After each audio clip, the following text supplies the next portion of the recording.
Welcome back, everybody. We have some major news breaking here today, and I just wanted to get this video out as quickly as possible, reacting to Brandon Banks and the Hamilton Tiger Cats parting ways after 8 seasons together. And I mean, where do I start with this? I'm a Tiger Cats fan myself, so I can really speak pretty personally about how much Brandon Banks meant to the community here in Hamilton. I mean, my brother played high school football a few years ago, and he said Banks would come and help coach the team. He was very important in terms of the grassroots around Hamilton, always giving back to the community. And obviously, his impact on the field was just massive. And some of the major things from his playing career with Hamilton that I remember, obviously the heartbreak of the 2014 Grey Cup when he looked like he had won the game on that punt return touchdown that got called back by a block in the back. Just the heartbreak that happened with that. And then, obviously how he just evolved throughout his career into this great receiver where when he entered the league was just this primarily a punt returner and a great one. But as he got into his CFL career, he really developed into a great receiver. Obviously, the MOP season in 2019, where it was just an incredible season by Brandon Banks. I think he had like 17 touchdowns, 1,600 yards, 100-plus receptions, and leading the team to a best record of 15-3, best record in the CFL, best record in franchise history in the regular season. Ultimately falling short in the Grey Cup, but ultimately what a great season that was for Brandon Banks and the Hamilton Tiger Cats.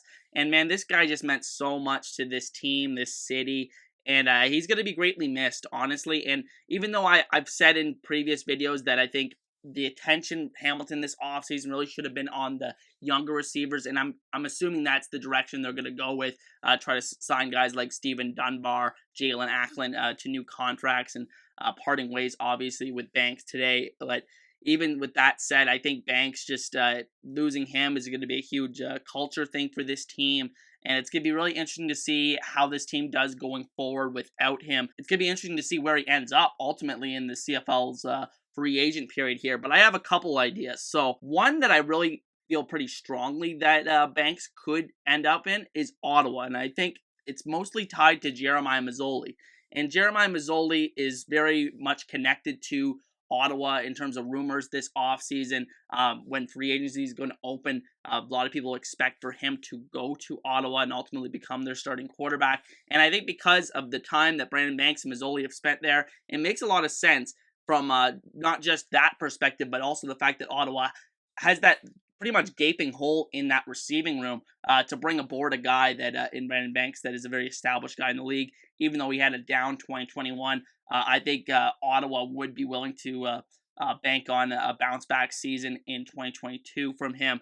So I think that is an option there, but I think there are a lot of other teams in the league that could be interested in him. I think a lot of it depends on the salary that he is demanding coming off the season that he did. I think it's obviously going to be a lot, the offers are going to be a lot less than he would have received after the 2019 or if he had a good season this past season. But I think there's still going to be a lot of interest around the league with varying contract offers, and really interesting to see if a team potentially brings him on as a second or third receiver and really tries to load up for a championship run here. Team like Calgary, maybe a team like Winnipeg Blue Bombers, for example. So I'm really interested to see what could happen with Brandon Banks this offseason. So that's my official prediction that he will end up in Ottawa in free agency if he continues his CFL career. But I do think there's going to be interest from other teams elsewhere. But you guys will just have to let me know what you guys think in the comments section. And with that said, that is going to be the end of this very short video, ladies and gentlemen.